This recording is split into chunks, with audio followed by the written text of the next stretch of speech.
அஸ்ஸலாமு அலைக்கும் வரஹ்மத்துல்லாஹி தஆலா வபரகாத்துஹு. அன்பார்ந்த அல்லாவின் நல்லடியார்களே, ஒருவர் தான் தொழும் தொழுகை விட அதிகமான ரக்காத் தொழுதுவிட்டால் அவர் என்ன செய்ய வேண்டும் அப்படின்னா என்ன அர்த்தம்னா, ஒருத்தர் லொஹருக்கு 4 ரக்காத்துக்கு பதிலாக மறந்து 5 ரக்காத் தொழுது விட்டால் இதற்கு என்ன செய்ய வேண்டும்? மீண்டும் அந்த 4 ரக்காத் தொழ வேண்டுமா அல்லது சஜ்தா செய்ய வேண்டுமா என்று பல பேர் குழம்பிக் கொண்டிருக்கின்றார்கள்.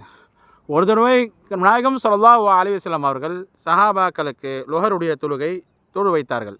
அப்போது சஹாபாக்கள் சொன்னார்கள், யா ரசூலுல்லாஹ், ரக்காத்துகள் அதிகமாகிவிட்டன.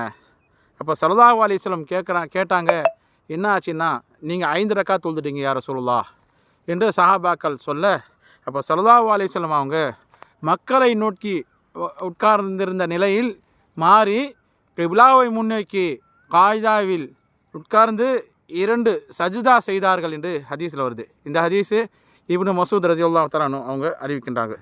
கண்ணியமானவர்களே, நாம் குழம்ப தேவையில்லை. மறுதியான முறையில் ஒருத்தர் 3 ரக்காத்துக்கு 4 ரக்காத்து, 2 ரக்காத்துக்கு 3 ரக்காத்து தொழுது விட்டால் நீங்கள் 2 சஜ்தாவை செய்தால் போதும். ஏன்னா அண்ணல் நபி காட்டிய அழகிய வழியை பின்பற்றினால் போதும்.